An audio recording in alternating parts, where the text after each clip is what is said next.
Hello and welcome to History Through Question. This topic is Old NCERT, Class 7, Chapter 4, and the name of the chapter is the Delhi Sultanate. Delhi सल्तनत। इसके बारे में आज हम detail में discussion करेंगे, जो भी इंफॉर्मेशन एनसीईआरटी में प्रोवाइडेड है। Okay, it's an quite important chapter. Start करते हैं। तो फर्स्ट एंड द फोरमोस्ट सब टॉपिक है इसकी द स्लेव डायनेस्टी। और ये जो स्लेव डायनेस्टी है, इसका जो टाइम पीरियड दिया गया है एडी 1206 से, और ये कंटिन्यू होती है 1290 एडी तक। इसके जो अर्लियर रूलर्स थे, और इनको कहा जाता है कि they are the earliest rulers of Delhi Sultanat, ठीक है। और उनको एक और नेम से भी, दैट इज मामलुक नाम से भी जाना जाता है। इनके फर्स्ट ऑफ दीज जो किंग थे, उनका नाम था कुतुबुद्दीन ऐबक, और इस एनसीईआरटी में कुतुबुद्दीन ऐबक लिखा हुआ है, तो please don't confuse. Qutubuddin Aibak, अगर हम देखें तो ये जनरल थे मोहम्मद गौरी के, ठीक है। तो जैसे ही गौरी की डेथ हुई, कुतुबुद्दीन ने डिसाइडेड किया कि वो इंडिया में रहेंगे और एस्टैब्लिश करेंगे अपना किंगडम। ओके, साथ ही साथ अगर हम देखें तो रूलर ऑफ द गजनी जो टेरिटरी थे, उनसे पहले वाले, गौरी से पहले, वो एनेक्स करना चाहते थे टेरिटरी जो कि कुतुबुद्दीन ऐबक के अंडर में थी, बट वो फेल हो गए। तो नेक्स्ट अगर हम कहेंगे इनका जो स्ट्रगल था, ठीक है, दे स्ट्रगल विद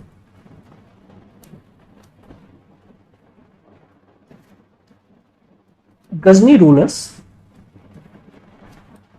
ओके, और कुतुबुद्दीन ने अपनी जो टेरिटरी उनके हाथ में थी, उनको आपका एनेक्स होने से बचा लिया। ओके, नाउ उसके बाद कुतुबुद्दीन के बाद जो नेक्स्ट आते हैं, that is the Iltutmish.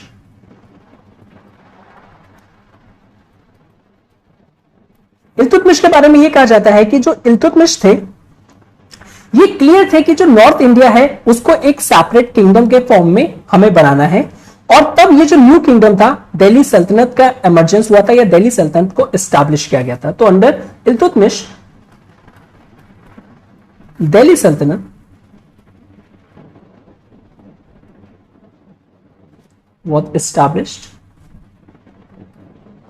Okay, next जो इंफॉर्मेशन है दैट इज कि अगर हम सुल्तान ऑफ दिल्ली के बारे में देखें, तो सुल्तान और जो दिल्ली थे वो ग्रेजुअली एक्सटेंड कर रहे थे अपना कंट्रोल, और उन्होंने एक टाइम पे अप टू बंगाल तक, जो कि ईस्ट में लोकेटेड है, वहां पे अपना कंट्रोल बना लिया था। साथ ही साथ वेस्ट में सिंध रीजन में भी इन्होंने अपना कंट्रोल को एस्टैब्लिश कर लिया था। ओके, तो ये इंपॉर्टेंट किंगडम बनाना चाहते थे, और इसी तरीके से जो एनेक्सेशन जो इनका था, या फिर टेरिटोरियल एक्सपेंशन जो पॉलिसी इन्होंने परस्यू करी थी, उसमें सिंपली इनका एक ऑब्जेक्टिव था कि कैसे एक सेपरेट किंगडम नॉर्थ में पावरफुल किंगडम को बनाया जाए।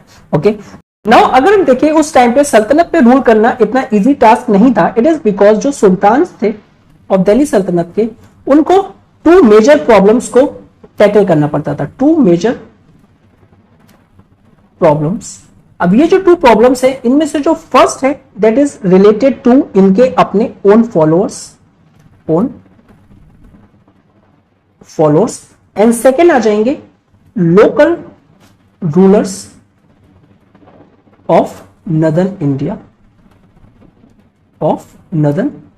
इंडिया के जो लोकल रूलर्स थे।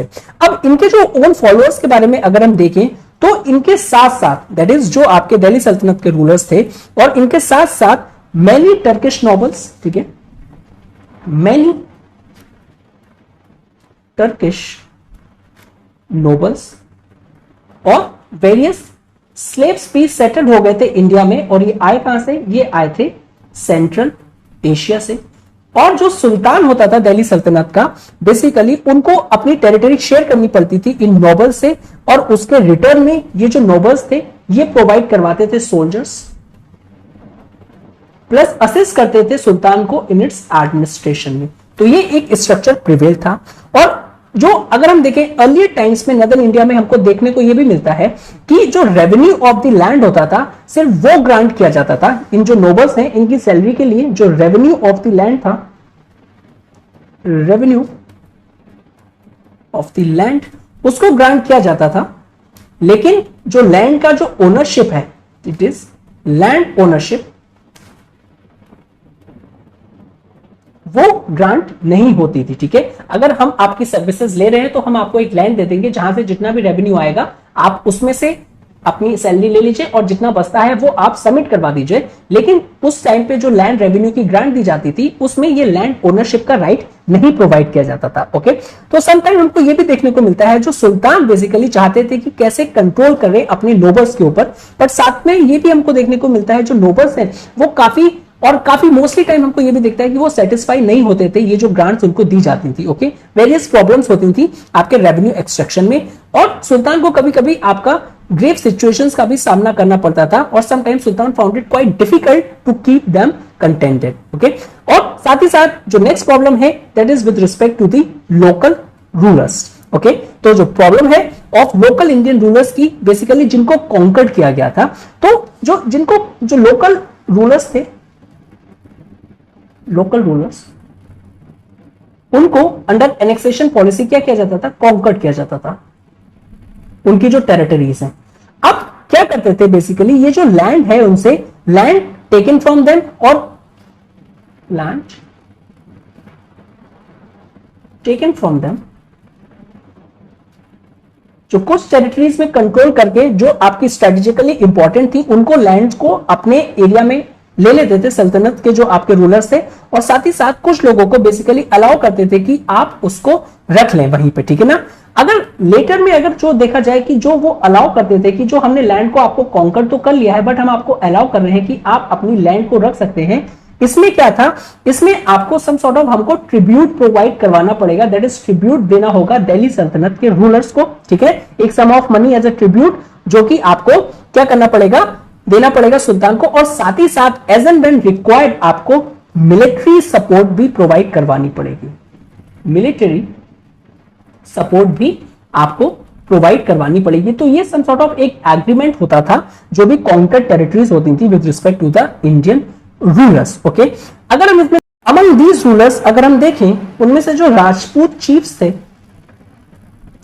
राजपूत जो चीफ्स थे, ये क्या करते थे, ऑल्दो इनको डिफीट कर दिया गया था, डिफीटेड बाय द सल्तनत, बट ये अपनी आर्मी को गैदर करके जो सल्तनत की आर्मी थी उनको हैरेस करते थे। तो सम सॉर्ट ऑफ जो राजपूत थे उनमें से कुछ चीफ्स के जो रिलेशन थे सल्तनत से वो हॉस्टाइल थे सल्तनत के साथ। साथ ही साथ हमको यह भी देखने को मिलता है कि कुछ राजपूत चीफ्स ने सल्तनत के साथ फ्रेंडली रिलेशनशिप भी इस्टेब्लिश किए थे, जो कि एक म्यूचुअल आपकी फ्रेंडशिप पे थे, दोनों को ही आपका क्या करते थे, बेनिफिट करते थे। उसके बाद अगर हम नॉर्थ में देखें, एक न्यू ट्रबल एमर्ज हुई थी। अगर हम रूलर्स ऑफ अफगानिस्तान के बारे में देखें तो वो तो उस टाइम पे क्वाइट थे, लेकिन जो मंगोल पीपल्स थे, मंगोल पीपल जो कि सेंट्रल एशिया से बिलोंग करते हैं, under leadership of Genghis Khan, अब वो एक फ्रेश कॉन्क्वेस्ट करने लगे थे, अपने एक्सपेंशन के लिए कॉन्क्वेस्ट करने लगे थे। अब जो बेसिकली अगर हम इंडस रिवर का जो एरिया देखें, area along the Indus river, वो आ गया था आपका मंगोल के डोमिनेशन में। ठीक है ना, उसके बाद से अगर हम देखें एवरी नाउ एंड देन वो क्या करते थे, वो आपका क्रॉस करते थे रिवर और अटैक करते थे पंजाब को। ठीक है, फॉर सम इयर्स अगर हम देखें तो उन्होंने जो पंजाब का जो रीजन था उसको आपका कॉन्कर्ड भी कर लिया था। तो जब पंजाब तक ये लोग जो मंगोल पीपल्स थे, या फिर अगर मैं कहें चंगेज खान के अंडर में, इन लोग पंजाब तक इन लोग ने अपनी इनरोड्स बना ली थी, और ये अब क्या कर रहे थे, बेसिकली थ्रेटन कर रहे थे सल्तनत को, बिकॉज जो नेक्स्ट टारगेट इनका जो एक्सपेंशन का था उसमें अगर ये एक्सटेंड करते तो obviously it's leads in direct conflict with the सल्तनत। ओके, नाउ ये कुछ प्रॉब्लम्स थी जो कि सुल्तान इल्तुतमिश ने फेस करी थी जब वो आपकी पावर में थे। आफ्टर इल्तुतमिश डेथ, रजिया सुल्तान जो कि डॉटर थी इल्तुतमिश की, वो पावर में आई। Okay, now as a women ruler उनके लिए काफी डिफिकल्ट था रूल करना। एज ए रिजल्ट वो बहुत ही शॉर्ट पीरियड के लिए रूल कर पाई, short period rule. It is because of opposition by the nobles. Okay, और इनके बाद हमको देखने को मिलता है कि वेरियस क्विक सक्सेशन में इनके आपके लेस इंपॉर्टेंट सुल्तान पावर में आए। फाइनली बलबन आते हैं बलबन केम इनटू पावर, और जो बलबन है वो एक स्ट्रॉन्ग एंड आयरन विल्ड सुल्तान माने जाते हैं, आयरन विल्ड सुल्तान माने जाते हैं। ओके, तो बलबन को अगर हम देखें वो मोर सक्सेसफुल रहे थे ये जो प्रॉब्लम्स आपकी इल्तुतमिश के टाइम पे जो इल्तुतमिश फेस कर रहे थे उनको टैकल करने के लिए। साथ ही साथ बलबन ने डिफेंड किया था, ही डिफेंडेड द सल्तनत from the attacks of Mongols, जो कि मंगोल अटैक्स कर रहे थे, उन्होंने अपनी जो आपकी सल्तनत थी उसको सक्सेसफुली क्या किया, आपके मंगोल के अटैक से डिफेंड किया। साथ ही साथ जो लोकल रूलर्स की जो प्रॉब्लम्स थी, जो कि ट्रबल आती जा रही थी, उन्होंने उनसे भी आपकी फॉट किया था। और साथ ही साथ अगर हम देखें जो बॉर्डर्स में जो प्रॉब्लम्स आ रही थी उसको भी टैकल किया था। इनकी अगर एक और प्रॉब्लम्स जो बलबन फेस कर रहे थे उस टाइम पे, that is with respect to the power of nobles.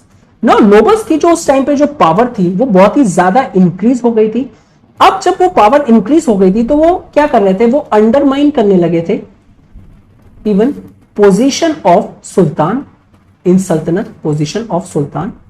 तो बलबन ने क्या किया, इन नोबल्स की पावर को कर्व किया और साथ ही साथ ये जो पोजीशन ऑफ सुल्तान जो डिटेरियोरेट हो जाती थी with the passage of time या फिर नोबल्स के थ्रू, उसको फर्दर रिस्टोर किया और ऑल इंपॉर्टेंट बनाया। ओके, साथ ही साथ बेसिकली उनको यह भी पता था कि नोबल्स को कंप्लीटली निग्लेक्ट नहीं कर सकते बिकॉज वो असिस्ट करते थे एडमिनिस्ट्रेशन में। तो सब जो नोबल जो लॉयल थे उनको उन्होंने आपका एडमिनिस्ट्रेशन में रखा ताकि वो असिस्ट करें अच्छे तरीके से सल्तनत में और सिंपली सुल्तान को असिस्ट करें। और साथ ही साथ हमने ये भी देखने को मिलता है कि जो बलबन है उन्होंने काफी ज्यादा चेंजेस भी किए थे ऑर्गेनाइजेशन में, और ये जो ऑर्गेनाइजेशन थी दैट इज द आर्मी, और आर्मी के साथ साथ एडमिनिस्ट्रेशन में भी वेरियस चेंजेस हमको देखने को मिलते हैं। साथ ही साथ जो बलबन थे वो ये भी कहते थे कि जो सुल्तान है उसका फुल कंट्रोल होना चाहिए आर्मी पे, आर्मी पे कंप्लीट कंट्रोल होना चाहिए आर्मी पे, साथ ही साथ एडमिनिस्ट्रेशन में। और ये जो फुल कंट्रोल है ये क्यों जरूरी है, इट इज बिकॉज अगर ये नहीं होगा तो इफिशिएंटली और इफेक्टिवली जो सुल्तान है वो कर नहीं कर पाएगा रिवॉल्ट जो कि होता है अमंग दी नॉबल्स में।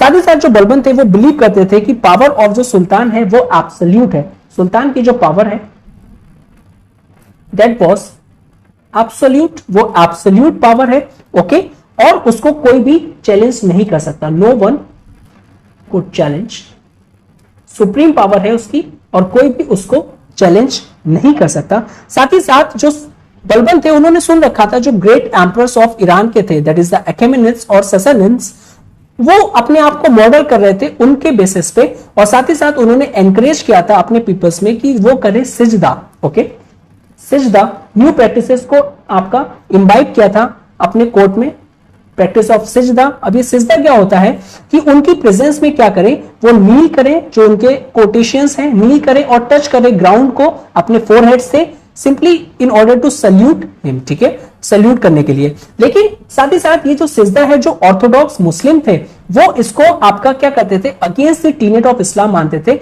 बिकॉज जो इस्लाम में कहा गया है कि जो ऑल मेंस हैं वो इक्वल हैं and no one should do सजदा before anyone else except God, से गॉड के आगे सिजदा करेंगे और किसी के आगे नहीं। तो जो उनसे जो उस टाइम पे ऑर्थोडॉक्स जो मुस्लिम्स थे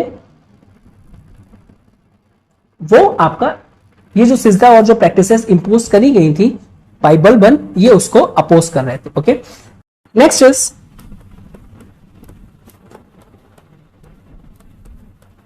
द खलजी सुल्तान्स,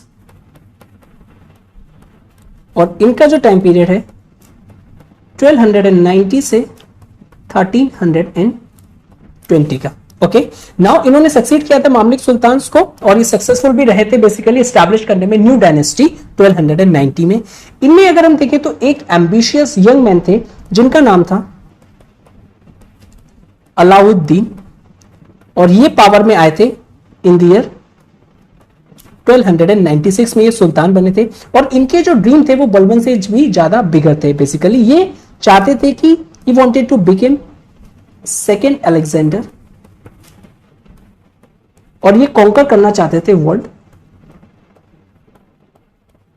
कॉन्कर करना चाहते थे वर्ल्ड। ओके, साथ ही साथ इन्होंने ट्राई किया था कि एस्टैब्लिश किया जाए बेसिकली एक ऑल इंडिया एम्पायर, इनका जो अटेम्प्ट था स्टैब्लिश करने का एक ऑल इंडिया एम्पायर को इन इंडिया में स्टैब्लिश करने का। ओके, अब इसके लिए इनको 3 थिंग्स की नीड थी। ठीक है, 3 थिंग्स नीडेड।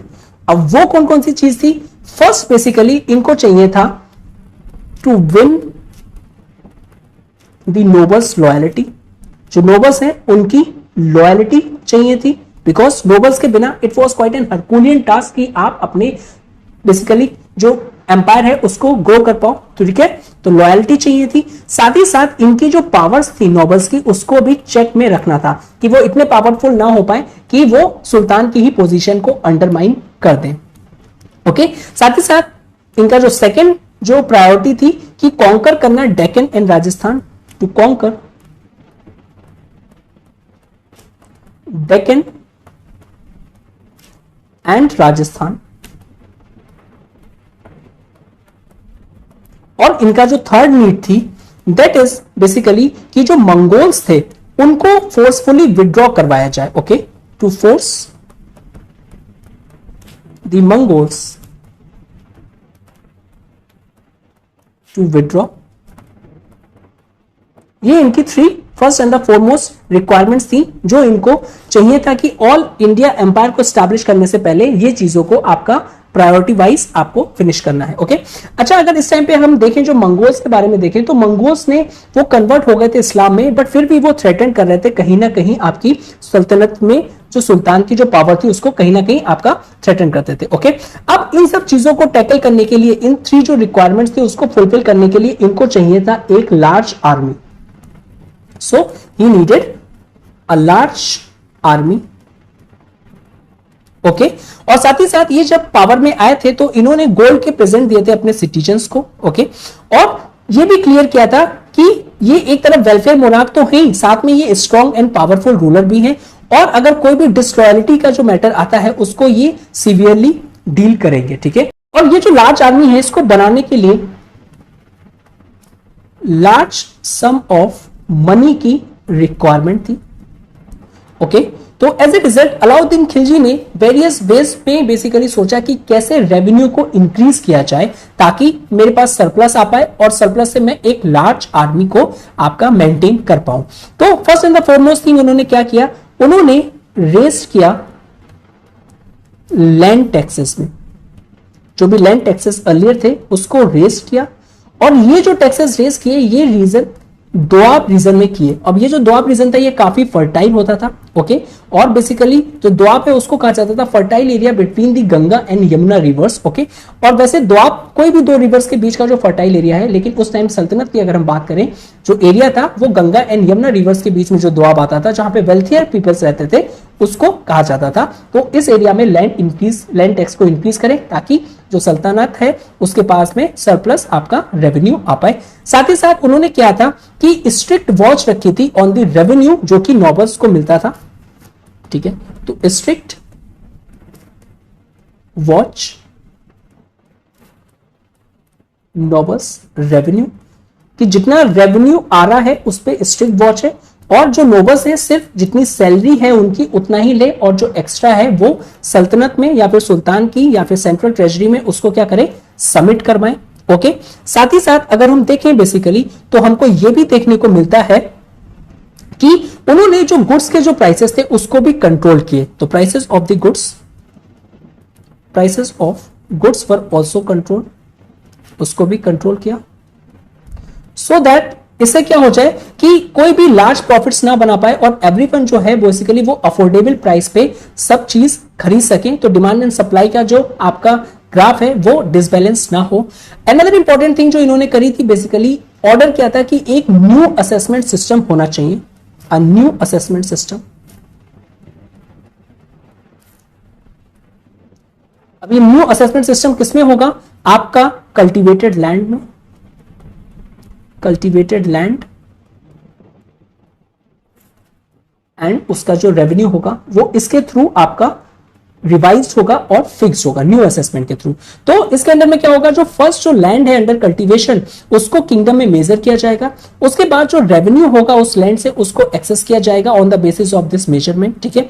और साथ ही साथ इन्होंने ये भी ऑर्डर किया, ये जो न्यू असेसमेंट है ये आपका क्या करेगा, ये रिकॉर्ड करेगा amount of the revenue collected by the various persons, और उसके थ्रू वो क्या कर सकते हैं, इस तरीके से वो कंट्रोल भी कर सकते हैं। तो ये न्यू असेसमेंट का आपका मेन ऑब्जेक्टिव था, तो काफी इंपॉर्टेंट था। ओके, तो न्यू असेसमेंट इन्होंने किया। ओके, और जो मंगोल का चैलेंज था उस टाइम हमको ये देखने को मिलता है कि इससे सल्तनत को रिलीफ मिली थी, और ये जो रिलीफ है ये इसलिए मिली थी, इट इज बिकॉज जो मंगोल्स थे उनके अपने अफेयर्स, ओन अफेयर्स में काफी ज्यादा प्रॉब्लम्स आ रही थी, तो वो लोग उस टाइम उसको मैनेज कर रहे थे, इसलिए कुछ रिस्पाइट मिल गई थी इंडिया में। अलाउद्दीन खिलजी जो थे उसका उन्होंने फायदा उठाया और बेसिकली पूरा का पूरा attention rulers of western India की तरफ उन्होंने दिया और वेरियस कैंपेन करी against the western India, campaign against western India और वेस्टर्न इंडियन रूलर्स। अब इनमें आ जाएंगे kingdoms of Gujarat, kingdoms of Gujarat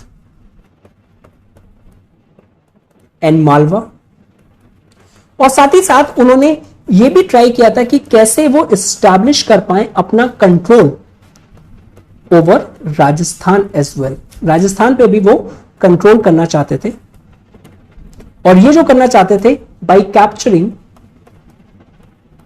जो वहां का फेमस फोर्ट था, that is the Ranthambore and Chittor fort को कंट्रोल करके वो करना चाहते थे। ओके, और इस टाइम पे और अंडर अलाउद्दीन खिलजी में यह भी देखने को मिलता है कि साउथवर्ड कैंपेन्स भी किया गया था, लेकिन वो डायरेक्ट अंदर अलाउद्दीन नहीं बल्कि उनके कमांडर मलिक काफूर के अंडर में किया गया था। तो मलिक काफूर ने कैंपेन किया था साउथवर्ड्स। ओके, और यहां पे जो उनका इंटेंशन था कि सिर्फ और सिर्फ आपका क्या करना है कि कॉन्कर नहीं करना है पेनिनसुला को, बट वहां से क्या करना है, मनी और वेल्थ को भी ऑब्टेन करना है। तो यहां पे जो आपका साउथवर्ड कैंपेन का जो ऑब्जेक्टिव था कि not only to conquer, not only conquer, but यहां से जो भी वेल्थ एंड जो मनी है उसको भी एक्सट्रैक्ट करना है ज्यादा से ज्यादा। तो मलिक काफूर जो थे, okay, under leadership of Alauddin Khilji, उन्होंने काफी प्लंडर किया ऑल डायरेक्शन में, और बेसिकली काफी ज्यादा अगर हम देखें तो large amount of gold from various kingdom से ऑफ साउथ से आपका कलेक्ट किया। इनमें जो इंपॉर्टेंट जो आ जाती है प्रिंसिपैलिटीज जिनको उन्होंने कॉन्कर्ड किया था, दैट इज दी यादवास, और जो यादवास हैं ये आपके देवगिरी के। नेक्स्ट आ जाते हैं ककतियास, ये जो ककतियास हैं ये आपके वरांगल के, और होयसालास ये हैं आपके द्वार समुद्र के, द्वार समुद्र के। अब यहां के जो रूलर्स थे यहां पे ना इनडायरेक्ट फॉर्म ऑफ आपका एक तरीके का कंट्रोल बनाया गया था, ठीक है, बिकॉज ये आपके जो नॉर्थ इंडिया की जो सीट्स थी उस वहां से साउथ को कंट्रोल करना काफी मुश्किल थे। तो यहां के जो रूलर्स को कॉन्कर्ड किया गया और साथ ही साथ उनसे कहा गया कि आप, और सिंपली उनको अलाउ किया गया कि आप क्या कर सकते हैं, टू कीप योर थ्रोन, आप अपनी थ्रोन को अपने पास ही रख सकते हैं, लेकिन आपको क्या करना पड़ेगा, आपको ट्रिब्यूट पे करनी पड़ेगी। ओके, और जो मलिक काफूर थे उन्होंने सिर्फ यही आपकी जो वेरियस पेनिनसुला के जो किंगडम्स थे उनको ही आपका कैप्चर नहीं किया था या कॉन्कर नहीं किया था, इवन उन्होंने अटैक किया था city of Madurai as well, city of Madurai as well. और इसलिए कहा जाता है कि अंडर अलाउद्दीन खिलजी इससे पहले कोई भी नॉर्थ में ऐसा एम्पायर नहीं एमर्ज हुआ था जो कि इतना सक्सेसफुल रहा हो अपने सदर्न कैंपेन्स में, या फिर हम कह पाए कि अभी तक इतना फार आ पाया हो साउथ में, ठीक है ना, कि इतना डीपली इनरूट करके उनके कैंपेन्स किए थे और कॉन्कर्ड किया था जो कि वहां पे प्रिंसिपैलिटीज थी। तो even for a short period या फिर वेरी ब्रीफ पीरियड में ही अगर हम देखें कि अलाउद्दीन खिलजी ने रूल किया था ओवर एन एम्पायर जो कि इक्वेट किया जाता है अशोका के एम्पायर से, या फिर एक पैन इंडिया एम्पायर की अगर हम बात करें, that will constitute the northern and southern portion as well, और northern and southern India as well. Okay, और साथ ही साथ अगर हम देखें जो नदर्न डेक्कन है, नदर्न डेक्कन, उसमें जो ये रूल का जो फॉर्म है ये आपका इनडायरेक्ट रूल है। इट इज बिकॉज क्योंकि हमने देखा था कि ट्रिब्यूट सिस्टम को यहां पे अप्लाई किया गया था, डायरेक्टली रूल टेरिटरीज को नहीं किया गया था जो भी कॉन्कर्ड करी गई थी। ओके, तो इस तरीके से हमको इनडायरेक्ट रूल देखने को मिलता है अंडर अलाउद्दीन खिलजी, आपका स्पेशली नदर्न डेक्कन रीजन में। ओके, जो लास्ट ऑफ जो खिलजी रूलर्स थे उनको मारा गया और एक अनदर फैमिली पावर में आई, दैट इज द तुगलक, जिन्होंने रूल करना स्टार्ट किया दिल्ली को। Next is the Tughlaq sultans.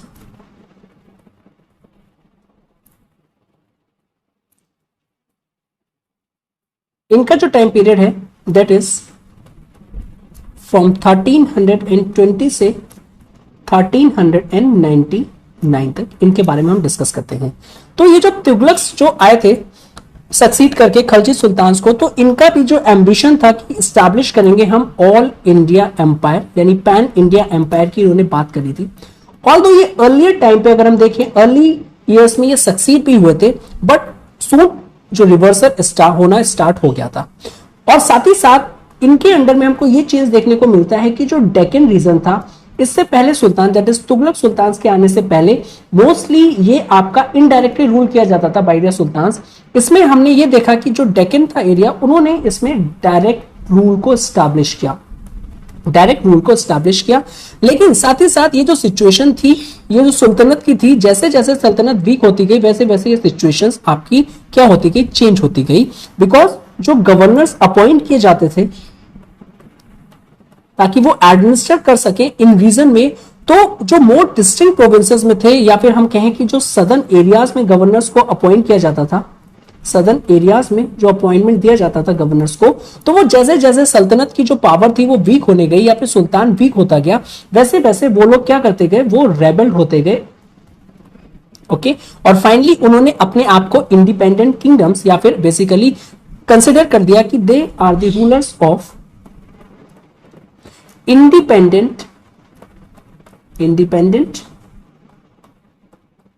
Kingdoms, जो उनको पहले प्रोवाइड किया गया था बाई सुल्तान की आप वहां पे जाके एडमिनिस्ट्रेशन को देखेंगे।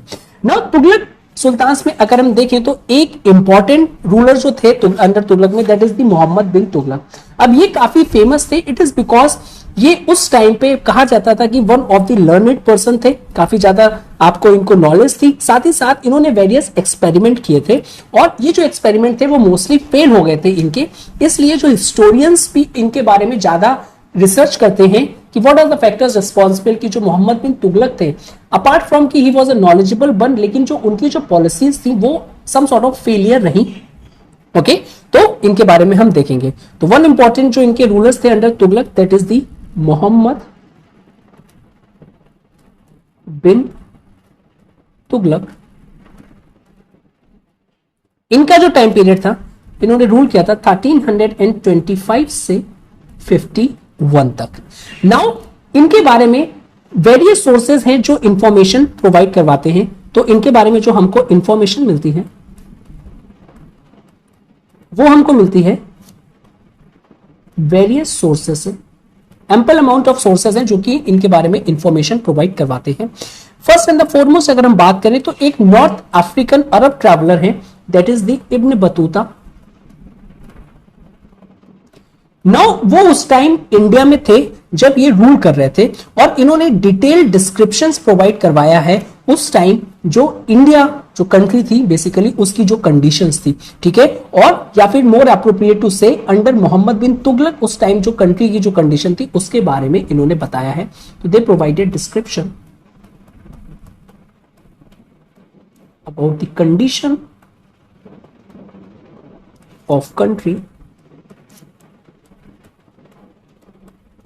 under Muhammad bin Tughlaq. So I use short form Muhammad bin Tughlaq MBT. Okay. साथ ही साथ अगर हम देखें मोहम्मद बिन तुगलक को कंसिडर किया जाता है कि बेसिकली ये एक आइडियल्स के लिए जाने जाते थे ठीक है ना, अपने आइडियाज जो थे उनको वो फॉलो करते थे। साथ ही साथ बेसिकली ये जो रूल करना चाहते थे ये उसमें रीजनिंग को अप्लाई करते थे। तो ये रूल करते थे on the basis of principles of reason. Reasoning पे ये काफी ज्यादा रिलाय करते थे। सिंपली जस्ट फॉर नेम से अगर कुछ भी किसी ने कह दिया उसके बेसिस पे नहीं करते, तो ये रीजन अप्लाई करते थे। और इसी तरीके से अगर हम इनके जो एडवाइजर्स देखें जो कोर्ट में थे, वो भी आपके range from intellectuals one, that is जो मोस्टली मैथमेटिशियंस होते थे या फिर आपका लॉजिशियन होते थे। तो इनके जो एडवाइजर्स थे वो भी आपके लर्नेड पर्सन थे। इनके जो आइडियाज थे वो काफी सेंसिबल होते थे। आइडियाज जो थे इनके काफी सेंसिबल होते थे और साथ ही साथ रैशनल भी होते थे। इरेशनल तरीके से ये कोई डिसीजन नहीं लेते थे, रैशनैलिटी भी उसमें हमको देखने को मिलती है। बट साथ ही साथ इररिस्पेक्टिव, अभी हमने बात करी थी कि इनके जो आइडियाज हैं ये रैशनल होते थे, सेंसिबल होते थे। इनके जो एडवाइजर्स थे वो भी आपके लर्नेड पर्सन होते थे। लेकिन अपार्ट फ्रॉम दैट इनकी जो पॉलिसीज थी वो वर्क नहीं करी। Simply it did not work out well because he did not do the right things to make them work, because उन्होंने पॉलिसीज तो सही बनाई लेकिन उसको प्रॉपर इंप्लीमेंट कैसे करना है उसमें इनको लैक कर गए। सो इनके बारे में कहा जाता है कि he did not do the right things to make them work, और इन विद रिस्पेक्ट टू इनकी जो पॉलिसीज है उससे related. Okay, that is why इनकी मोस्टली पॉलिसीज जो हैं वो डिजास्टर्स फेलियर के तौर पे हम लोग को देखने को मिलती है। नाउ जो मोहम्मद बिन तुगलक थे वो चाहते थे कि वो कॉन्कर करें टेरिटरी, वो कॉन्कर करें टेरिटरी, ना कि सिर्फ इंडिया की, बट वो एक्सपेंशन करना चाहते थे सेंट्रल एशिया में भी। यानी सेंट्रल एशिया में भी अपने एम्पायर को वो क्या करना चाहते थे, उसको एस्टैब्लिश करना चाहते थे। ठीक है, अब उसके लिए क्या चाहिए होगा, ऑब्वियसली आपको एक लार्ज आर्मी चाहिए होगी। लार्ज आर्मी को मेंटेन करने के लिए आपको लार्ज अमाउंट ऑफ रिसोर्स चाहिए होंगे, दैट इज द मनी चाहिए होगा। और ये मनी कहां से आएगा, तो मनी को पाने के लिए इन्होंने क्या किया था, टैक्सेस को इंक्रीज कर दिया गया था। तो वेरियस टैक्सेस इंक्रीज किए थे इन्होंने, और स्पेशली जो पीजेंट्स थे जो कि दोआब रीजन में थे, बिकॉज दोआब रीजन में जो मोस्टली रूलर्स थे वो इंक्रीज टैक्स कर देते थे, बिकॉज जो ओवर टैक्सेशन का जो बर्डन है यहाँ के पीजेंट्स बियर कर सकते थे, बिकॉज ये जो एरिया है that is Doab, that is आपका area between the two rivers, वो काफी फर्टाइल माना जाता था। ओके, लेकिन हुआ क्या, जिस टाइम पे इन्होंने टैक्सेस को इंक्रीज किया दोआब रीजन में, उस टाइम वहां पे फेमाइन आ गया।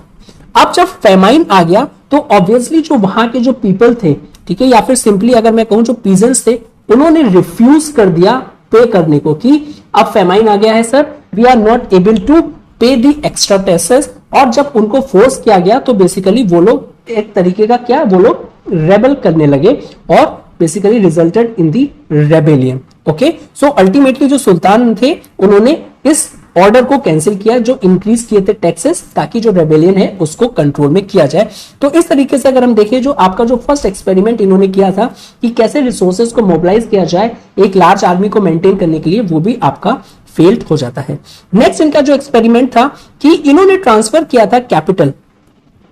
पहले जो कैपिटल थी वो दिल्ली में थी, तो दिल्ली से इन्होंने ट्रांसफर करी थी अपनी कैपिटल देवगिरी, देवगिरी को ट्रांसफर किया था। नाउ जिसको फिर इन्होंने रीनेम भी किया था, that is the Daulatabad. Okay, अब दौलताबाद अगर हम देखें तो ये है नियर मॉडर्न औरंगाबाद के पास। अब ये चूज किया गया था बिकॉज ये एक बेटर प्लेस था जहां से वो कंट्रोल कर सकते थे डेक्कन। तो इसका ऑब्जेक्टिव क्या था कि वो कंट्रोल करें डेक्कन रीजन को, क्योंकि इस टाइम पे हमने देखा था कि ये डायरेक्ट रूल कर रहे थे, ठीक है ना, डायरेक्ट आपका क्या कर रहे थे, कंट्रोल बनाना चाहते थे डेक्कन में। तो ये तब पॉसिबल हो पाएगा जब वहां के आपके आसपास में डेक्कन के हम रहेंगे, ठीक है, और एक ऐसा सेंटर बनाएंगे जहां से इजिली एक तरीके से हम एडमिनिस्टर कर सके जो भी हमारा डेक्कन का कॉन्कर्ड एरिया है। नाउ ये जो आपका जो इनका एक्सपेरिमेंट था, that is the moving of capital, ये सक्सेस नहीं हुआ, ठीक है ना। रीजन क्या था, अब ये जब इन्होंने स्टैब्लिश कर लिया था डेक्कन में अपनी कैपिटल, ये काफी ज्यादा दूर हो गई थी नॉर्थ इंडिया से, ड्यू टू विच जो सुल्तान थे वो अब एक तरीके से उनका जो कंट्रोल था या फिर वॉच था नदर्न फ्रंटियर्स पे, वो छूट गया था। Okay, so not able to control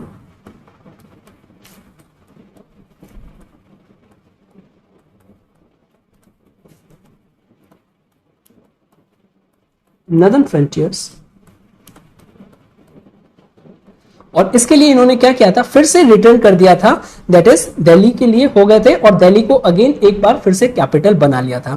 तो अब ये जो सदर्न किंगडम में पहले इन्होंने स्टैब्लिश किया था अपनी कैपिटल, दैट इज देवगिरी या फिर दौलताबाद, तो उस टाइम के जो किंगडम्स थे उनको लगा था कि अब जो डायरेक्ट रूल है ना वो मोर अच्छे तरीके से सुल्तान कर सकते हैं।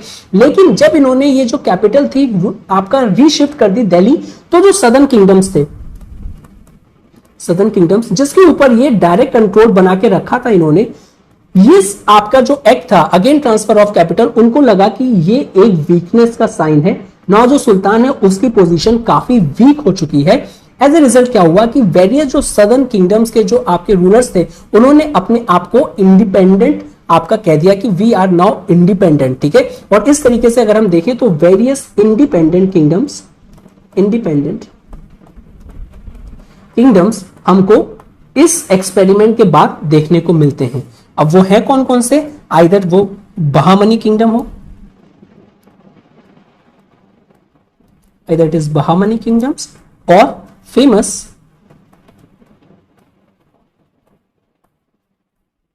विजयनगरा किंगडम हो। ओके, नाउ जो सुल्तान थे नाउ हैड नो से in the matters of Deccan, because अब वहां पे इंडिपेंडेंस किंगडम्स स्टैब्लिश हो गए हैं और अब जो कंट्रोल पहले उन्होंने बना के रखा था अब वो कंट्रोल उस पे उनका हट गया है। That is they are no longer in a position कि अब उनके मैटर्स में, दैट इज जो ये जो किंगडम्स न्यूली एमर्ज हुए थे उनके मैटर्स में कुछ से कह पाए। ओके, तो एक तरीके से जो अनदर एक्सपेरिमेंट था वो भी आपका फेल हो गया था, ठीक है।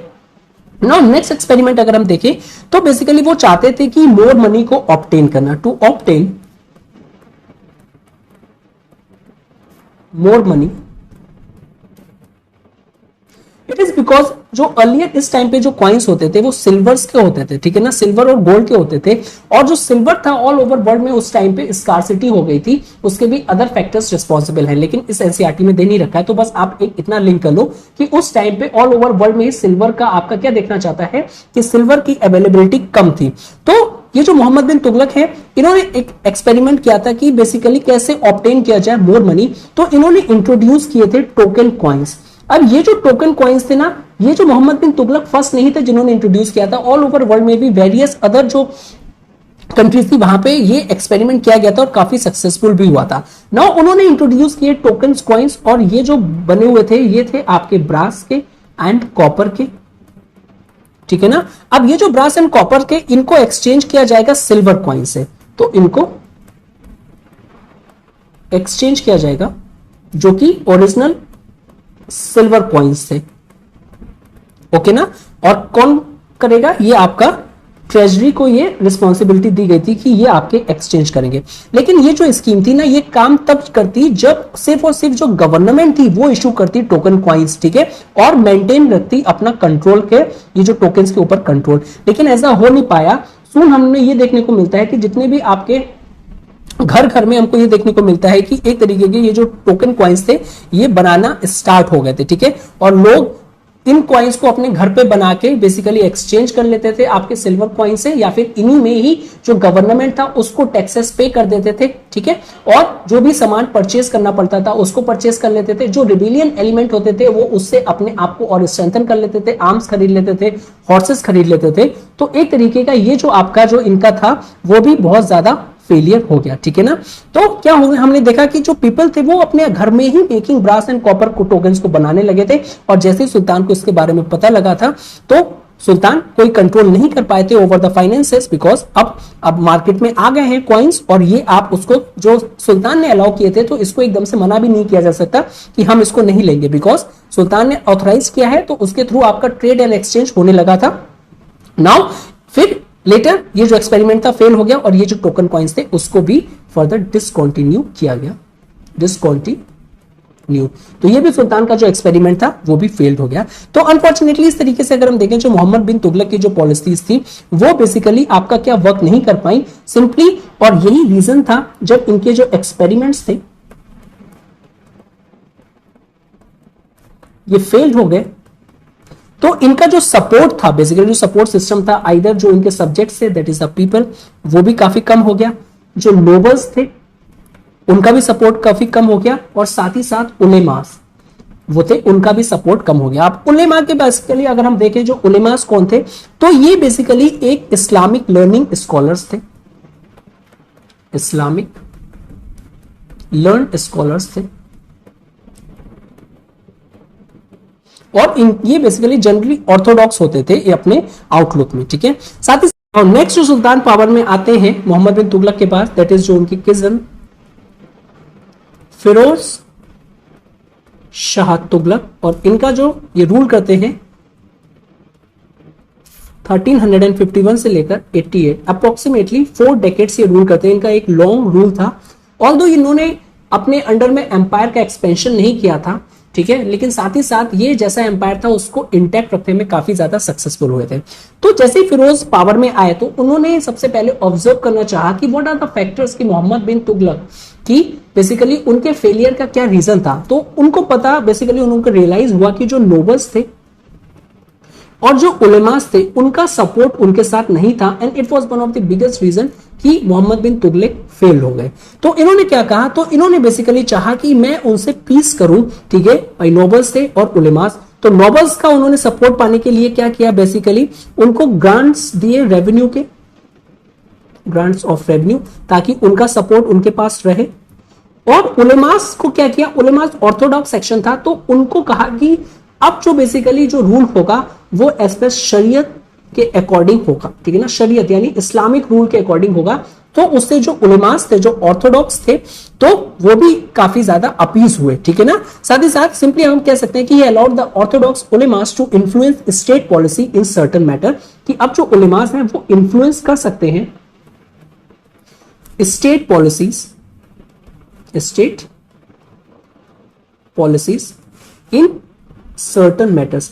इससे पहले अगर हम अलियर सुल्तान को देखें, ठीक है, तो वो नहीं चाहते थे कि जो उलेमास हैं वो स्टेट की पॉलिसीज में इंटरफेरेंस करें और वो अपने ही जो स्फीयर है, दैट इज द रिलीजन है, उसमें रहे।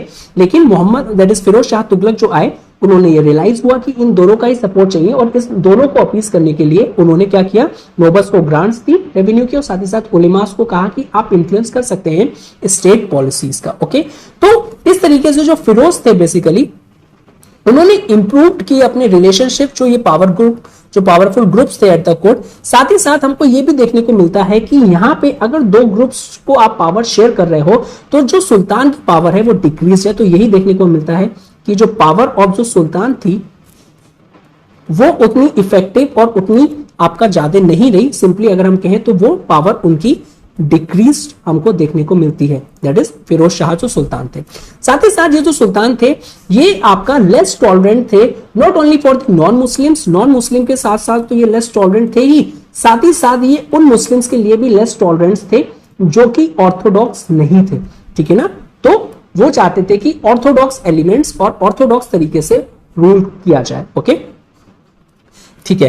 नाउ अगर हम देखें कि इनके टाइम में हमको ये भी देखने को मिलते हैं कि जो कुछ गवर्नर्स थे सर्टेन प्रोविंसेस के, तो गवर्नर्स स्पेशली अगर हम बात करें governors of Bengal and Bihar, इनके टाइम पे उन्होंने अपने बेसिकली रिबेलियन कर लिया था, ठीक है, और दे रेबेल्ड अगेंस्ट दी सल्तनत। नाउ फिरोज ने काफी ट्राई किया था कि कैसे उनको कंट्रोल में लाया जाए, बट वो सक्सेसफुल नहीं हो पाए थे ज्यादा। ओके, तो उन्होंने रेबेल किया था। साथ ही साथ जो फिरोज थे उनको यह भी जाना जाता है कि वो एक वेलफेयर ओरिएंटेड मोनार्क भी थे, ठीक है, तो वो काफी ज्यादा कंसर्न रहते थे अपने सब्जेक्ट्स के जनरल वेलफेयर के लिए, ठीक है। और इस तरीके से हमको यह भी देखने को मिलता है कि उन्होंने अपने सब्जेक्ट्स के लिए न्यू इरिगेशन स्कीम्स को इंप्लीमेंट किया, न्यू इरिगेशन स्कीम्स को इंप्लीमेंट किया, ठीक है, और कैनाल्स को भी बिल्ड किया। इनमें से एक फेमस कैनाल है that is the Yamuna canal, ये भी इन्होंने ही बनवाई थी। और साथ ही साथ स्टैब्लिश किए थे वेरियस न्यू टाउन्स। अब ये जो न्यू टाउन्स हैं that is Firozpur, Firozabad and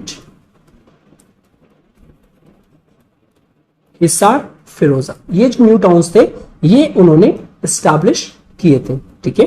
हमें यह भी देखने को मिलता है कि जो फिरोज थे इन्होंने large numbers of educational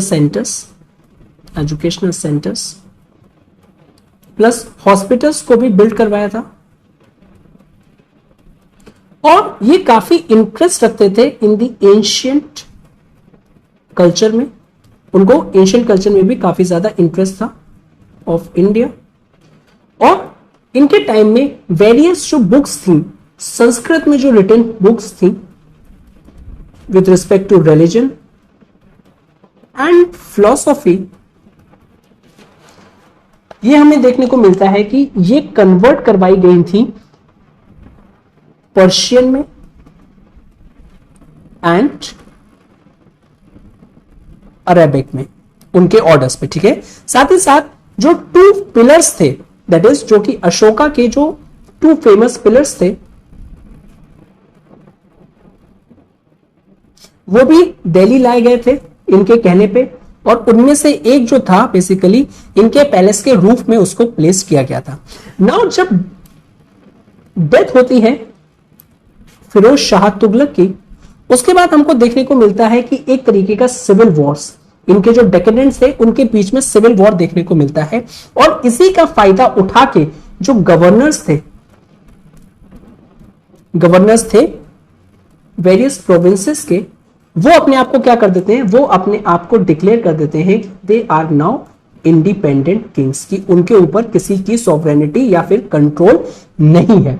and finally हमको ये देखने को मिलता है कि सिर्फ स्मॉल एरिया रह जाता है अराउंड दिल्ली का, जो कि तुगलक सुल्तान उसको होल्ड करते हैं। ठीक है, इस तरीके से जो एम्पायर था उसके बाद में श्रिंक हो जाता है। Okay, next sub topic is breakup of Delhi सल्तनत। तो इसमें अगर हम देखें 1398 में फिर से नॉर्थ इंडिया में हमको सेंट्रल एशियन की आर्मीज देखने को मिलती है, और ये इंडिया में लेके आए थे टर्किश चीफ जिनका नाम था तिमूर। ओके, और समटाइम्स इनको लेम और तिमूर लेन के नाम से भी जाना जाता है। तो ये अपनी आर्मी जो थी इंडिया में ले आए थे इन दी नॉर्दर्न इंडिया, और इनका ऑब्जेक्टिव था वो रेड करने का था, कि ये रेड करेंगे नॉर्थ इंडिया में और लूट करेंगे। ठीक है, और चले जाएंगे जहां से ये आए थे, that is the central Asia में। तिमूर इवन दिल्ली सिटी तक इन्होंने रेड करी थी, और जो दिल्ली की जो रेड थी वो काफी ज्यादा हॉरिफिक थी, बिकॉज ना तो इन्होंने सिर्फ उसमें लूट किया था, साथ ही साथ उसमें लार्ज नंबर्स ऑफ जो दिल्ली के जो पीपल्स थे, लोकलाइट्स थे, उनको भी किल्ड किया था। ओके, साथ ही साथ ये कहा जाता है कि it was a dreadful thing to happen to any city, means इतनी पैथेटिक कंडीशन कर दी थी दिल्ली की, बहुत ज्यादा आपकी पैथेटिक कंडीशन हो गई थी। ओके, साथ ही साथ जब काफी ज्यादा इन्होंने लूट लिया तो बेसिकली ये रिटर्न हो गए to Samarkand. So after loot, after raid, return to Samarkand. और जब ये समरकंद गए तो हमको सेम पैटर्न देखने को मिला जो कि महमूद ऑफ गजनी ने, ऐसी तिमूर ने भी जो यहाँ का लूट का जो मनी था, ठीक है ना, वो काफी ज्यादा समरकंद में ब्यूटिफिकेशन के लिए आपका यूज किया, एलिगेंट्स बिल्डिंग्स बनाई, पैलेसेस बनाए और मॉस्क बनाए। ठीक है, साथ ही साथ अगर हम देखें तो he ruled over a large empire, जिसमें आ जाता है आपका सिर्फ central Asia on the one hand,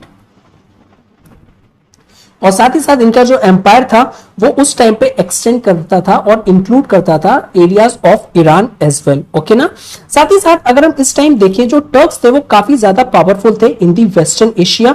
okay, तो टर्क्स जो थे वो काफी ज्यादा इस टाइम पे पावरफुल थे, और उन्होंने अपना होल्ड बना रखा था इन दी वेस्टर्न एशिया,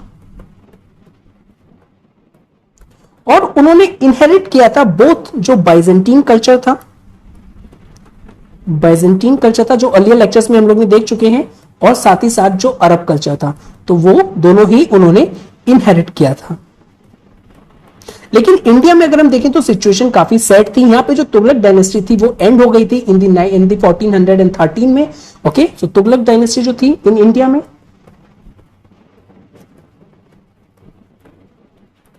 उसका एंड हो गया था 1413 में, और उसके बाद जो लोकल गवर्नर्स थे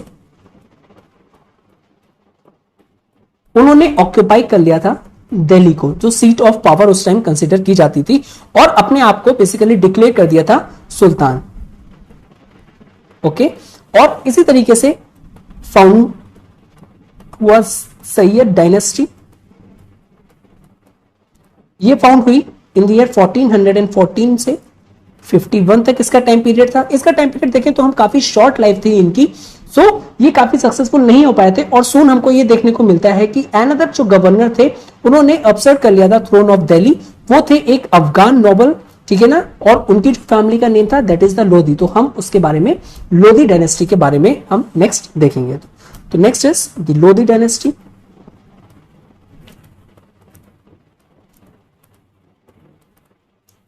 इनका जो टाइम पीरियड है 1451 से लेकर 1526 तक। तो अगर हम इनके बारे में देखें तो ये जो लोधी किंग्स थे इन्होंने सोचा कि हम अब कंसोलिडेट करेंगे, बहुत ज्यादा डिसेंट्रलाइजेशन हो गया था, हम कंसोलिडेट करेंगे सल्तनत को। तो फर्स्ट एंड द फॉरमोस्ट इनका जो ऑब्जेक्टिव था कि कैसे करके कंसोलिडेट करने सल्तनत को। साथ ही साथ उस टाइम पे जो गवर्नर्स की जो पावर्स थी, ठीक है, वो बहुत ज्यादा बढ़ गई थी और आपका सुल्तान की पोजीशन को वो अंडरमाइन कर रहे थे, और साथ ही साथ रेबेलियंस भी हो गए थे। तो लोधी किंग्स ने कहा कि हम कर्ब करेंगे, कर्ब the power of rebellions governors, because वो सल्तनत और सुल्तान की पावर को क्या कर रहे थे, डायरेक्ट क्वेश्चन कर रहे थे। ओके, इनमें जो लोधी हैं उनके बारे में यह भी कहा जाता है कि इनकी एक लॉन्ग स्ट्रगल थी, और लॉन्ग स्ट्रगल जो थी वो थी किंगडम ऑफ जौनपुर से, किंगडम ऑफ जौनपुर से, जो कि फाइनली इन्होंने कॉन्कर्ड कर लिया था। साथ ही नाउ अंडर लोधी अगर हम देखें इनके जो इंपॉर्टेंट रूलर थे वो थे आपके सिकंदर लोधी।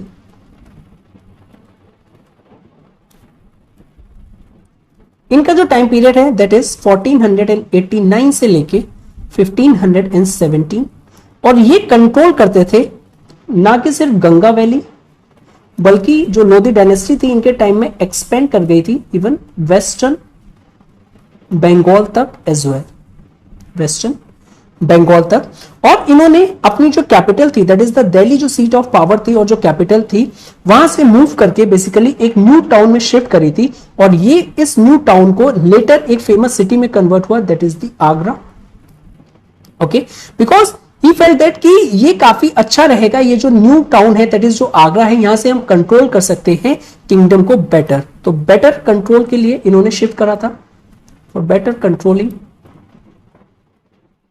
किंगडम, इसलिए इन्होंने आगरा में शिफ्ट किया था। ओके, साथ ही साथ सिकंदर ने बेसिकली एक स्टेप और भी लिया था लॉयल्टी को स्ट्रेंथन करने का। इनके जो पीपल्स थे उनकी लॉयल्टीज को स्ट्रेंथन करने के लिए भी स्टेप लिया था, लॉयल्टी को स्ट्रेंथन। तो वो उन्होंने थ्रू किया था वेरियस पब्लिक मेजर्स, काफी पब्लिक मेजर्स लिए थे, ठीक है ना। और जो इकोनॉमिक कंडीशंस थी वो भी काफी हद तक इंप्रूव करी थी, इकोनॉमिक कंडीशंस भी इंप्रूव करी थी, ताकि वहां के जो सब्जेक्ट्स हैं, जो इनके लोग हैं, वो क्या रहे, वो पीसफुली और अच्छे तरीके से रह पाए, और उनकी जो लॉयल्टी रहे वो सुल्तान और फाइनली सल्तनत की तरफ रहे। और इसी मेजर्स में जो प्राइस कंट्रोल मेजर्स हैं वो भी हमको देखने को मिलते हैं, इनकी प्राइस कंट्रोल मेजर्स भी इन्होंने लिए थे। और साथ ही साथ ये इंकरेज करते थे कि कम से कम लो प्राइसेस रहे, सो दैट कि आपकी जो भी जिनकी इनकम कम है वो भी आपका अफोर्ड कर पाए एक बेसिक स्टैंडर्ड ऑफ लिविंग। साथ ही साथ अगर हम देखें जो लोधी किंग्स थे ये अफगान्स थे, और इनका जो सपोर्ट था काफी ज्यादा डिपेंड होता था on the loyalty of Afghan nobles. Okay, तो अगर हम देखें कि ये जो आपका क्या कर रहे हैं सिकंदर लोधी, एक तरीके की जो सुल्तान की जो पोजीशन है उसका पावरफुल कर रहे हैं उसको, तो ऑब्वियसली जो दूसरी तरफ जो नोबल्स होंगे वो क्या करेंगे, उनकी पावर कम हो रही है और वो ऐसा नहीं चाहेंगे। तो इसीलिए इनकी रेंज में हमको ये भी देखने को मिलता है जो नोबल्स थे, अफगान जो नोबल्स थे, वो इनके टाइम पे क्या देखने को मिलता है, हमें उनमें डिसकंटेंट देखने को मिलता है एंड रेबेलियस एक्टिविटीज देखने को मिलती है, और सिंपली रेबेलियंस देखने को मिलता है। जो लास्ट लोधी सुल्तान थे वो थे इब्राहिम लोधी, ठीक है, और इनको काफी अपोज कर रहे थे जो अफगान नोबल्स थे। काफी लोग अपोज कर रहे थे अफगान नोबल्स जो थे, और इन्हीं अफगान नोबल्स ने कॉन्स्पायर करके बाबर से, जो कि उस टाइम पे काबुल के किंग थे,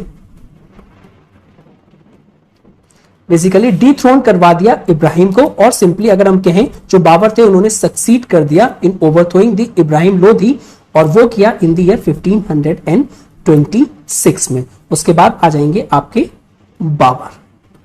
नाउ नेक्स्ट हम जरा स्पेशली जो नेक्स्ट सब टॉपिक है that is with respect to the nobles, तो वो देख लेते हैं दी नोबल्स।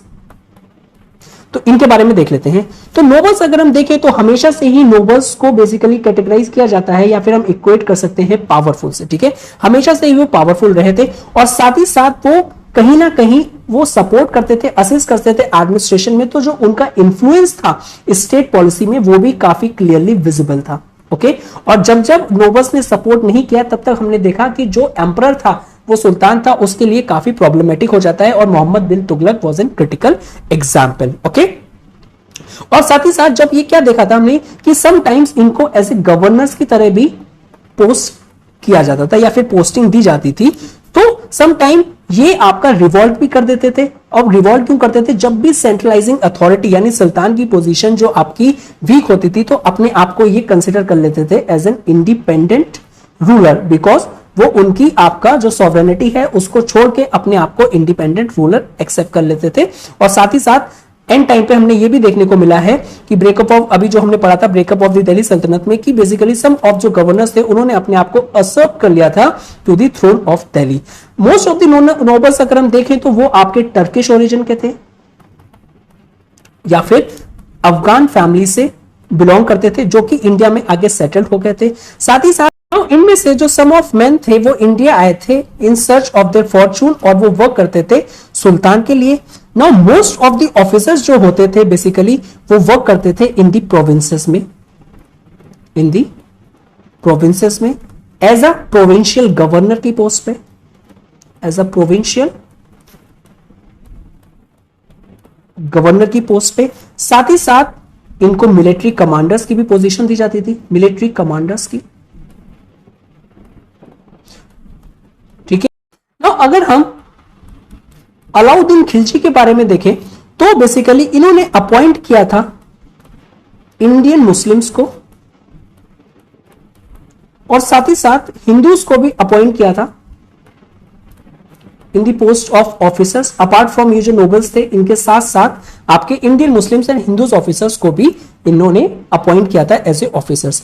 नाउ जो सुल्तान थे इन्होंने कंटिन्यू किया था जो earlier system of granting the revenue था, बिकॉज एक पीस ऑफ लैंड देते थे या फिर विलेज देते थे किसी ऑफिसर को, और उसकी सैलरी के लिए कैश में पे नहीं करते थे, ठीक है। तो ये जो रेवेन्यू ग्रांटिंग का सिस्टम था वो इन सुल्तान्स ने कंटिन्यू किया था, जिसमें piece of land was given to an officer, ठीक है, और वो वहां से अपनी सैलरी ले लेगा, और कैश में सैलरी नहीं देते थे। ऑल्दो एक्सेप्शन वाज देयर, लेकिन नॉर्मली अगर हम देखें मोस्टली सुल्तान्स ने यही किया था। तो simple system of granting the revenue, एक पीस ऑफ लैंड देते थे या विलेज देते थे किसी ऑफिसर को instead of paying him salary. अब ये जो ग्रांट थी, ठीक है ना, रेवेन्यू ग्रांटिंग जो थी स्टार्टिंग में ये हेरिडिटरी नहीं थी, इट वॉज नॉट हेरिडिटरी, और ये आपका ट्रांसफर भी था कि ट्रांसफर की जा सकती थी ये जो आपकी रेवेन्यू ग्रांटिंग थी या पीस ऑफ लैंड थी from one officer to another. लेकिन नाउ ये कंडीशन ट्रू थी कि जो हेरिडिटरी नहीं है और ट्रांसफर कर सकते हैं, ये जब सेंट्रल अथॉरिटी पावरफुल थी, ठीक है, काफी एक कंप्लीट कंट्रोल रखते थे होल एम्पायर पे।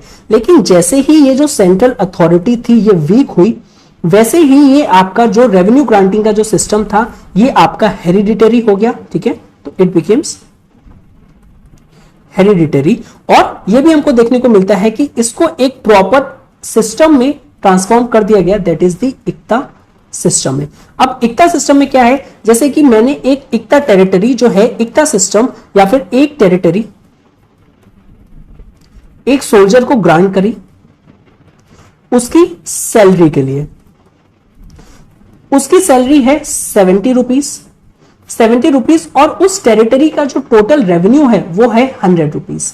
तो ये जो सोल्जर है ये उस टेरिटरी के रेवेन्यू से क्या करेगा, 70 रुपीज जितनी अपनी सैलरी है वो रख लेगा, कीप कर लेगा, और जो बचे हुए 30 रुपीज है ये आपका सुल्तान को क्या करेगा, सेंड कर देगा, और ये सुल्तान इसको यूज करेंगे अपने सोल्जर्स को मेंटेन करने के लिए। ओके, तो ये जो आपका एक्चुअल है ये आपका जमा आ जाएगा, और ये जो बचा हुआ पैसा है जो आपका सबमिट करना होगा इसको हम कहेंगे फवाजिल। ओके, और साथ ही साथ ये जो ऑफिसर्स थे इनको ये भी कहा जाता था कि सर ऑफिसर्स आप लोग रिस्पॉन्सिबल होंगे फॉर मेंटेनिंग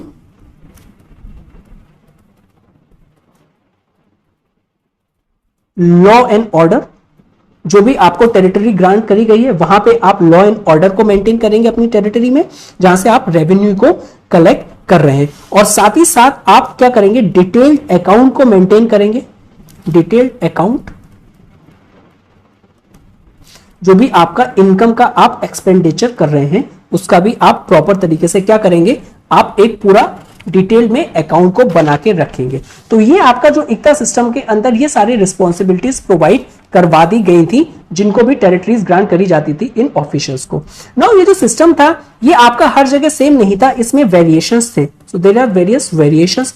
सम टाइम क्या होता था कि जो अमाउंट होता था जो ऑफिसर सेंड करता था सुल्तान को उसको फिक्स कर दिया जाता था। फर्स्ट केस में अगर हम देखें, एक केस में क्या था कि जो रेवेन्यू आ रहा है उस टेरिटरी से 100, तो ये फ्लक्चुएट होता जाता था। हो सकता था कभी 110 हो गया, कभी आपका बहुत ज्यादा कम हो गया, ठीक है। तो लेटर हमने ये देखा कि इसको सम टाइम जो रूलर्स होते थे, जो सुल्तान होते थे, इस अमाउंट को फिक्स भी कर देते थे, ठीक है। जो फवाजील अमाउंट होता था उसको फिक्स भी कर देते थे। इस तरीके के चेंजेस हमको देखने को मिलते हैं। बट अपार्ट फ्रॉम दैट हमेशा से ही जिन भी नोबल्स को ये जो लैंड ग्रांट करी जाती थी, इस तरीके की रेवेन्यू ग्रांटिंग की जाती थी, उनके पास काफी ज्यादा मनी होता था कि वो अपनी जो लाइफ है वो ग्रेट लग्जरी में स्पेंड करें, जी सके, ठीक है। और अगर ऐसा नहीं होता था, उनको कभी भी रेवेन्यू या फिर उनको कभी भी आपका पैसों की जरूरत होती थी तो वो जो हिंदू बैंकर्स थे उनसे डेप्ट ले लेते थे। बट ओवरऑल उनकी जो लाइफ थी वो एक्सट्रीम सॉर्ट ऑफ लग्जरी में वो आपका स्पेंड करते थे। नेक्स्ट जो सब टॉपिक है that is the administration of the सल्तनत। द एडमिनिस्ट्रेशन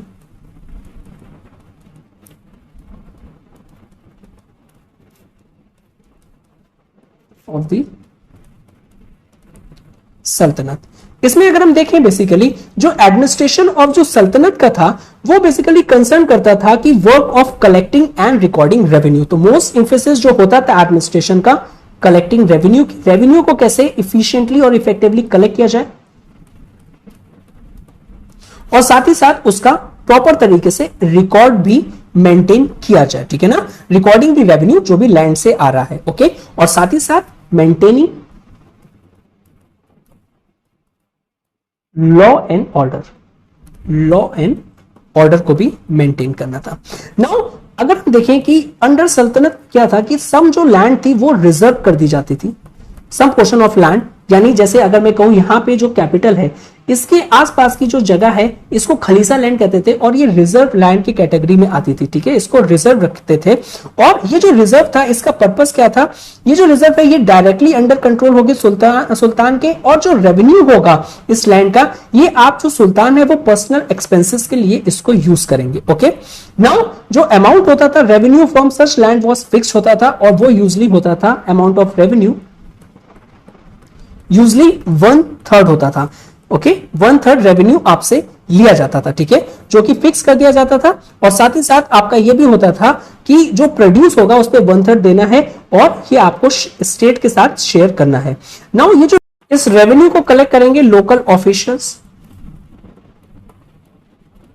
जिनको अपॉइंट किया जाता था विलेजेस एंड डिस्ट्रिक्ट में, और ये जो वर्क करेंगे ये सेम वे में करेंगे जैसे ये पहले करते थे basically before the coming of Turks and Afghans. Now pattern of administration अगर हम देखें वो चेंज नहीं हुआ था विलेजेस में। तो पैटर्न ऑफ एडमिनिस्ट्रेशन जो था, एडमिनिस्ट्रेशन पैटर्न वो विलेजेस में सेम ही रहा था, उसमें कोई भी चेंजेस इंट्रोड्यूस नहीं किए गए थे, ठीक है। वहां पे नंबर ऑफ ऑफिसर्स होते थे जो अपना काम करते थे, उनमें से अगर हम देखें तो इंपॉर्टेंट ऑफिसर्स के जो नाम है दैट इज दी मुकद्दम, जिनको कंसिडर किया जाता था कि वो है हेरिडिटरी हेडमैन ऑफ विलेज के। ओके, अब ये क्या करेंगे, बेसिकली इनका जो काम है ये एक तरीके के हेडमैन से एक्ट करेंगे। जो हेडमैन है, विलेज के हेडमैन है ये मुकद्दम। ओके, और ये हेरिडिटरी है। ठीक है, नेक्स्ट आपके जो ऑफिसर्स होते थे दैट इज द पटवारी। जो पटवारी हैं इनका काम होता था कि ये लोकल रिकॉर्ड्स को मेंटेन करेंगे, to maintain the local records. Next official होते थे आपके मुशरिफ, जो कि सुपरवाइज करते थे अकाउंट्स एंड रेवेन्यू को, ये मुशरिफ का काम होता था। ओके, और ये देखते थे बेसिकली जब कलेक्ट हो गया रेवेन्यू तो उसको सुपरवाइज करते थे और साथ ही साथ उसको चेक करते थे। नाउ जो रिकॉर्ड्स था वो रिटर्न उसको लिखा जाता था प्रॉपर एक तरीके से बही खाता में। ठीक है ना, बही एंड खाता में लिखा जाता था और ये रिस्पॉन्सिबिलिटी होती थी आपकी पटवारी के। जो लोकल रिकॉर्ड्स है वो बही खाता में रिकॉर्ड किया जाता था कि किसने कितना रेवेन्यू था और कितना दिया है टाइम पे, और नेक्स्ट आपका जो रेवेन्यू की इंस्टॉलमेंट है कब ड्यू है, ये सारी चीजें बही खाता में लिखी जाती थी।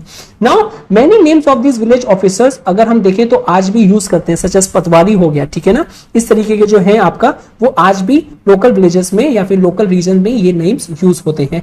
अगर हम कोर्ट में देखें वहां पे भी ऑफिसर्स थे, तो ये तो आपका विलेजेस की बात हो गई।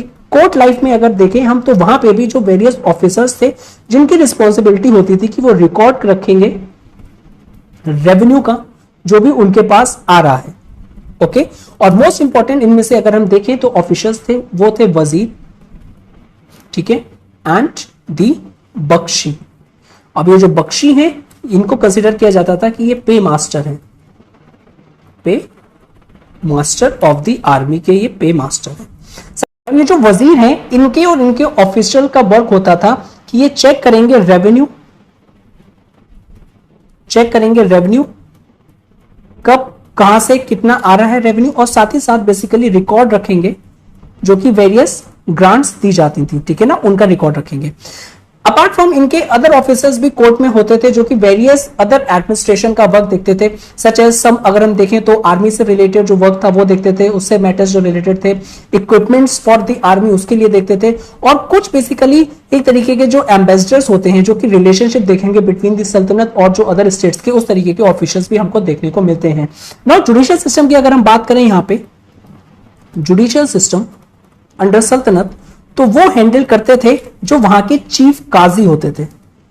चीफ काजी, उनको एक्ट किया जाता था एज अ चीफ जज, वो एक चीफ जज हैं, और बेसिकली साथ ही साथ वो एडवाइस भी देते थे सुल्तान को in with respect to the religious matters में। नाउ जो वजीर थे उनकी रिस्पॉन्सिबिलिटी होती थी सारे ऑफिशियल जितने भी हैं कोर्ट में वो उनके वर्क को सुपरवाइज करें। ओके, और बेसिकली वजीर की एक बहुत ज्यादा इंपॉर्टेंट पोजीशन माना जाता था। जो सुल्तान था वो काफी ज्यादा उन पे डिपेंड रहता था वजीर पे, और जितना अच्छा वजीर होगा, जितनी अच्छी एफिशिएंसी से वजीर वर्क करेगा, उतना ही सुल्तान और जो सल्तनत है दोनों ग्रो करेगी। और साथ ही साथ जो वजीर की जो एडवाइस होती थी वो भी सुल्तान के लिए काफी ज्यादा इंपॉर्टेंट होती थी। बट अपार्ट फ्रॉम दैट कि इतने ज्यादा ऑफिशियल्स थे, एडवाइस भी वो देते थे सुल्तान को, लेकिन फाइनली जो डिसीजन मेकिंग अथॉरिटी थी और जो appellate authority, final decision making, यानी अगर सल्तनत में जो फाइनल डिसीजन मेकिंग अथॉरिटी होगी अपार्ट फ्रॉम दिस ऑफिसर्स, वो होती थी सुल्तान, और वही आपके एक तरीके के हाईएस्ट कोर्ट ऑफ अपील भी होते थे। ठीक है, वही जो डिसीजन लेंगे सिंपल वही प्रिवेल करेगा। नेक्स्ट सब टॉपिक है that is the emergence of new kingdoms. Okay, तो न्यू किंगडम्स के हम बारे में देखेंगे जो अलग अलग एरियाज में एमर्ज हुए थे आफ्टर जब सल्तनत की पावर डिक्लाइन होना स्टार्ट हो गई थी। ठीक है, तो अलग अलग पार्ट्स में ये ऑल ओवर सब कॉन्टिनेंट में हमको देखने को मिलते हैं। ठीक है, सबसे पहले हम वेस्टर्न इंडिया की बात करते हैं। वेस्टर्न इंडिया की बात करते हैं तो वेस्टर्न इंडिया में अगर हम देखें तो two important kingdoms that is kingdoms of Gujarat और हमको मालवा, किंगडम ऑफ मालवा को देखने को मिलता है। नाउ अहमद शाह जो है उन्होंने फाउंड करी थी सिटी ऑफ अहमदाबाद, और बेसिकली ये इनको रिस्पॉन्सिबल माना जाता है कि इनके अंडर में जो गुजरात की पावर थी वो काफी ज्यादा स्ट्रेंथन हुई। तो अहमद शाह। अगर हम मालवा की बात करें तो जो मालवा था उनके बेसिकली जो इंपॉर्टेंट हुआ था during the reign of Husham Shah, Husham Shah. और ये सिर्फ एक पावरफुल रूलर ही नहीं, साथ ही साथ इन्होंने बेसिकली वेरियस ब्यूटीफुल फोर्ट्रेसेस भी बनाए थे। Various fortresses were built, specially Mandu के नाम से जाना जाता है। मांडू जो आर्किटेक्चर है वो वर्ल्ड फेमस है। अब ये जो गुजरात और मालवा रीजन जो वेस्टर्न इंडिया में एमर्ज हुए थे, बेसिकली ये था कॉन्स्टेंटली ये एक दूसरे से वॉर में रहते थे ईच अदर, तो इनके बीच में कॉन्फ्लिक्ट चलता था। और जब कॉन्फ्लिक्ट चलेगा तो ऑब्वियसली एक दूसरे में ये लोग लड़ते रहेंगे, तो इनकी पावर आपका क्या हो जाएगी, खुद ही रिड्यूस हो जाएगी इनकी पावर। तो रिड्यूस देयर पावर बिकॉज ये फाइट कर रहे थे एक दूसरे से। उसी टाइम नेक्स्ट जो देखें अगर हम, तो टू पावरफुल किंगडम्स एमर्ज हुए थे, वो थे राजपूत के किंगडम्स, और इनका जो एरिया था एक मेवाड़ और दूसरा मारवाड़। अब ये दोनों भी आपस में कॉन्फ्लिक्ट थे, एक दूसरे से वॉर करते थे, ठीक है। और साथ ही साथ कभी कभी पीस प्रिवेल करने के लिए ये लोग मैट्रिमोनियल अलायंस भी एक दूसरे के साथ स्टैब्लिश करते थे, ओके। साथ ही साथ अगर हम देखें बेसिकली ये सिर्फ आपस में ही नहीं लड़ते थे, सल्तनत के साथ भी इनका क्या रहता था, कॉन्टिन्यूसली ये लोग वॉर में रहते थे। नाउ एक फेमस रूलर है मेवाड़ के, that is the Rana Kumbha. इनको कंसिडर किया जाता है एक ग्रेट पैट्रॉन, बेसिकली इनके कोर्ट में इनके वेरियस पोएट्स और ये म्यूजिशियन जो हैं उनको काफी ज्यादा आपका एनकरेज करते थे, ओके। और एक अगर हम किंगडम की बात करें राजस्थान में, वो भी इमर्ज हुआ था, वो रीजन था बीकानेर। बीकानेर में इस टाइम पे जो कश्मीर में जो किंगडम था वो भी इमर्ज हुआ था, कश्मीर किंगडम। ये भी प्रोमिनेंस में आया था, और इसके जो मोस्ट पॉपुलर किंग थे उनका नाम है ज़ैन उल अबिदिन, और ये काफी इंपॉर्टेंट रूलर है बिकॉज ये माने जाते थे, इनको जाना जाता था बेसिकली जो वेलफेयर मोनार्क की तरह, ये काफी ज्यादा अपने सब्जेक्ट्स के लिए वेलफेयर ओरिएंटेड रहते थे, ओके। और इनको एक अलग नाम से भी जाना जाता है, that is the Buddha Shah, जिन्होंने रूल किया था 15th सेंचुरी में। इन्होंने भी एनकरेज किया था वेरियस स्कॉलरशिप, ठीक है ना, और इन्होंने एनकरेज किया था both Persian and Sanskrit language को। जैसे कि अगर हम इक्वेट करें इनको फिरोज शाह तुगलक ऑफ द सल्तनत के, ठीक है। तो बुद्ध शाह को काफी ज्यादा गुड रूलर माना जाता है बिकॉज बेसिकली ये काफी ज्यादा आपका वेलफेयर ओरिएंटेड थे अपने सब्जेक्ट्स के लिए, ओके। ईस्टर्न इंडिया की अगर हम बात करें तो ईस्टर्न इंडिया में अगर हम देखें तो इस टाइम पे टू इंपॉर्टेंट किंगडम्स एमर्ज होते हैं, वो हैं आपके जौनपुर और बंगाल में, ईस्टर्न इंडिया में, ईस्टर्न इंडिया में। नाउ अगर हम इन किंगडम्स का ओरिजिन देखें तो दोनों के दोनों ही किंगडम्स बेसिकली जो गवर्नर्स थे आपके दिल्ली सल्तनत के, जो लेटर उन्होंने रेबेल कर दिया था अगेंस्ट सल्तनत, उन्होंने ये फॉर्म किए थे। नाउ जो जौनपुर थे it was ruled by the Sarki king, Sarki Kings, जो कि काफी ज्यादा एम्बिशियस माने जाते हैं और समटाइम्स ये चाहते थे कि बेसिकली इवन कैप्चर करें दिल्ली को भी, तो काफी ये एम्बिशियस किंग्स थे, कैप्चर दिल्ली, ओके। नाउ अगर हम देखें तो जौनपुर, ऑल्दो जौनपुर चाहता था कि कैप्चर करना दिल्ली को, लेकिन वो कभी कर नहीं पाया था, ओके।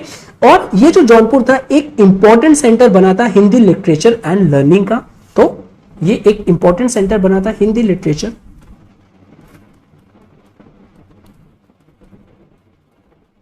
एंड लर्निंग का। बंगाल अगर हम देखें तो बंगाल को उस टाइम पे जो रूल करते थे, वो जो किंग्स थे वो बिलोंग करते थे डिफरेंट रेसेस से, कोई भी एक रेस नहीं थी, ठीक है। तो इनमें से मेनली थे टर्क्स एंड अफगान्स, और टर्क्स एंड अफगान्स को बेसिकली ये लोग शॉर्ट पीरियड के लिए कर पाए थे। उसके बाद जो वहां के जो लोकल चीफ थे उन्होंने पावर को अपने हाथ में ले लिया था, और लेटर उसके बाद एक आपका एबिसिनियन ने आपको बंगाल को कैप्चर कर लिया था, ओके। सारे के सारे अगर हम ये जो बंगाल के किंग्स देखें तो ये भी काफी ज्यादा पेट्रोनेज प्रोवाइड करवाते थे, या फिर ये कहा जाए कि ये पेट्रॉन्स थे लोकल कल्चर के, लोकल कल्चर के, और एनकरेज करते थे use of Bengali language, use of Bengali language. Now Deccan में देख लेते हैं। सो डेक्कन में अगर हम देखें या फिर फर्दर साउथ में देखें, यहां पे भी टू इंपॉर्टेंट किंगडम्स एमर्ज हो गए थे। अब इनका नाम था आपका बहामनी किंगडम, बहामनी किंगडम,